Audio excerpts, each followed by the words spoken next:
everybody, happy Tuesday. So for today's Tip Tuesday, I wanted to talk about blogging. So right now we don't have a native blogging feature in the website or funnel builder just yet. We should be getting that by the end of the year, I believe, by latest early next year, where we'll have an actual blogging feature. But for now, I wanted to show you guys how to do a workaround, which is by using different pages in a website or a funnel to utilize a blog. So the way this works is we have our website here, and we'll have two different kinds of pages, and you have a little bit of leeway with this and how you want to do it.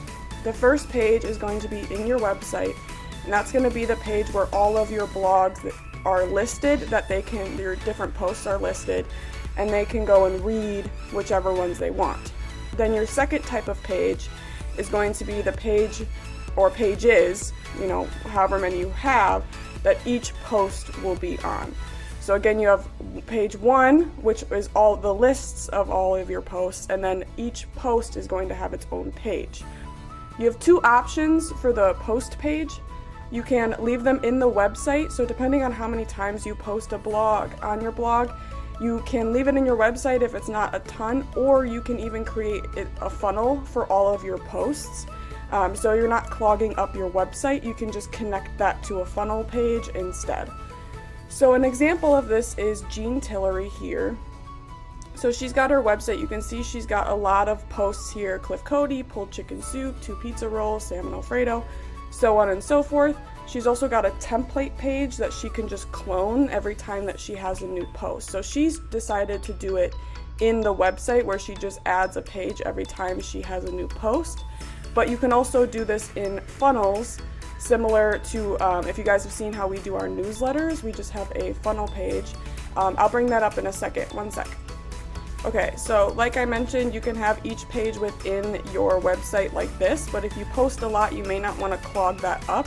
So another way to do this is to utilize a funnel and just have all your pages similar to this. So this is our monthly newsletter, so you could have each post be its own funnel page. And then the button that they click to read the actual post, the full post, you can just link to whatever page link that corresponds with as well. You can use a template page, and then you can just clone this every time, so you're not having to start from scratch. But you can do this in a funnel as well.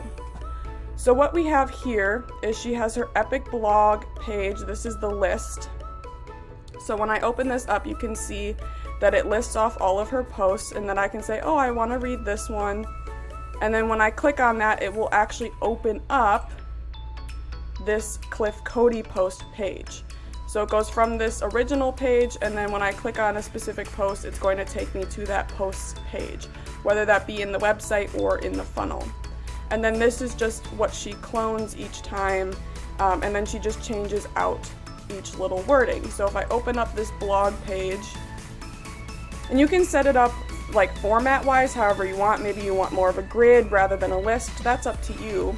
But what we've done for her is we have multiple rows with 2 columns, one with an image and then one with a bunch of text boxes and buttons that we use to just change the date, the title, and then a little description that gets them intrigued in that post.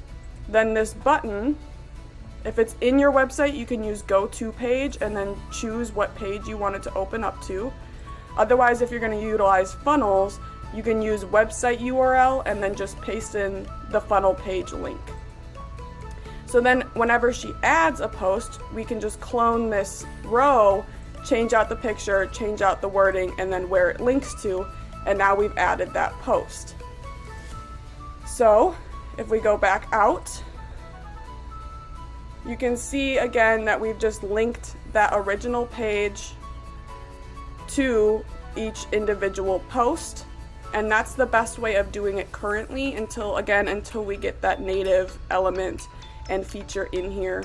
So then when she adds a new one, she can just hit clone, and then it'll clone and she can edit it and then add that to her blog page, so on and so forth. So that's the way that we choose to do it right now. If you have any questions, feel free to comment and I'll be happy to answer. Thanks.